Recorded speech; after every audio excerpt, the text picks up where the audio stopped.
Nuestro ministro de Economía, Sergio Massa, está en la Cámara Argentina de la Construcción. En vivo y en directo lo escuchamos. De los dólares financieros y además con crisis política en nuestro gobierno y en nuestra coalición, sentí que era un momento para abandonar la comodidad. Para mí la Cámara era un lugar casi de hábitat privilegiado porque soy un tipo de diálogo en términos políticos y lo que construís ahí o no construís depende del diálogo. Me había tocado además hacerlo en el marco de la pandemia, con lo cual era una mezcla de diálogo personal a distancia y virtual. Habíamos establecido un mecanismo de funcionamiento. Fuimos el primer congreso de Latinoamérica que funcionó de manera virtual y lo hicimos a partir del diálogo con las otras fuerzas, armando un reglamento, estableciendo mecanismos de doble control. Pero sentía que había una situación de peligro que me obligaba a salir de la comodidad y a poner el cuerpo, y soy de los tipos que siente que cuando hay una situación difícil, adversa, uno tiene que dejar la comodidad, poner el cuerpo, animarse a enfrentarla y tratar de resolverla. Y en esa lógica, y tratando de armar un equipo lo más profesional posible y lo más despegado de la cuestión política y de la cuestión partidaria, entendiendo además que partía de la debilidad, partía de la fortaleza de que se fusionaban varios ministerios, agricultura, producción, economía, digamos que se insertaba economía del conocimiento, que se unificaba la administración de los multilaterales, y eso de alguna manera le daba mucha fortaleza al ministerio, pero también partía de la debilidad que representaba no ser economista, y entonces sabía que tenía que buscar lo más profesional posible para tratar de compensar esa debilidad que de alguna manera aparecía, digamos, a la par de la posición o de la posibilidad de fortaleza.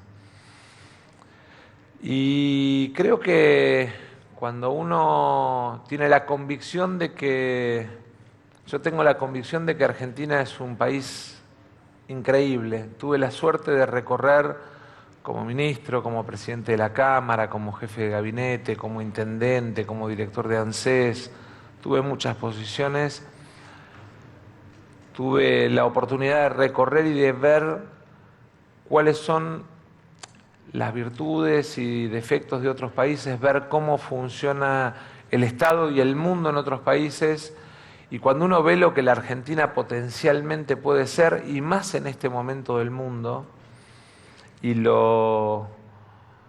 siente que es posible que Argentina sea ese país que soñamos, que deseamos todos, de alguna manera lo que tiene que hacer es pelear con convicción desde el lugar que le toque para que eso se lleve adelante.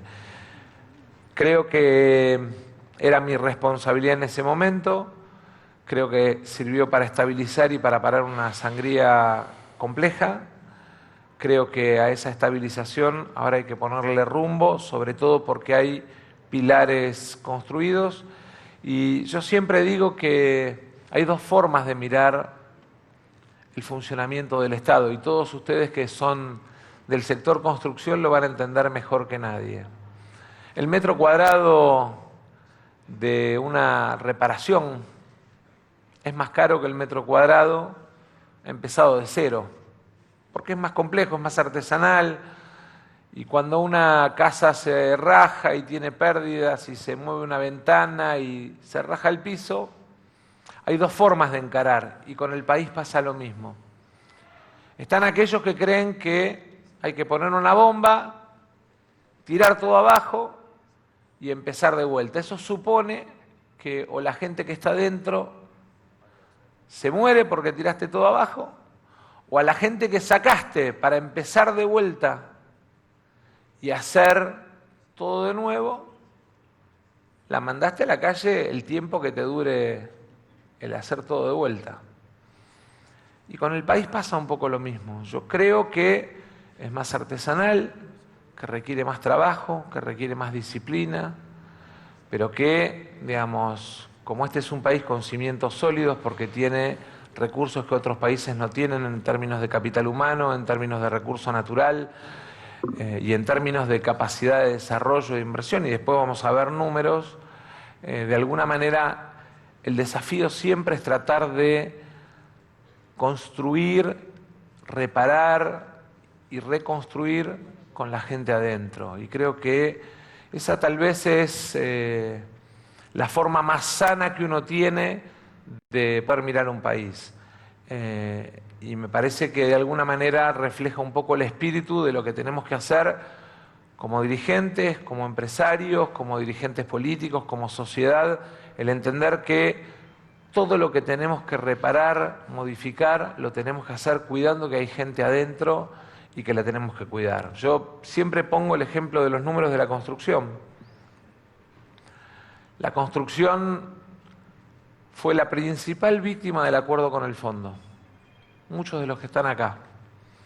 La caída del producto para que cierren los números en términos de inversión pública hizo que la Argentina terminara el 2019, por ese ancla que representa el acuerdo con el fondo, con solo 300 obras de obra pública en términos de administración pública nacional, sin obras en AISA, solo mantenimiento, sin obras en transporte, solo mantenimiento, y desgraciadamente con menos de 250.000 trabajadores en el sector, con empresas, muchas que tuvieron que avanzar en procesos de despido masivo de gente, con empresas que tuvieron que apagar la luz por algún tiempo. Y hoy cuando uno mira las más de 1.100 obras en AISA, cuando mira las obras en transporte, cuando mira el paquete de obras, 3.602 obras a nivel nacional, lo que uno ve es que el sector está privilegiado y eso explica que estemos en más de 450.000 trabajadores, que estemos en el triple de cantidad de contratistas de obra pública del Estado Nacional que hace 4 años. Ahí está el ministro de Economía, O sea, Sergio no Massa, solamente más en esta obra. convención de la Cámara Argentina de Construcción. El espacio es en la rural, pero con referentes del sector. Vamos y venimos.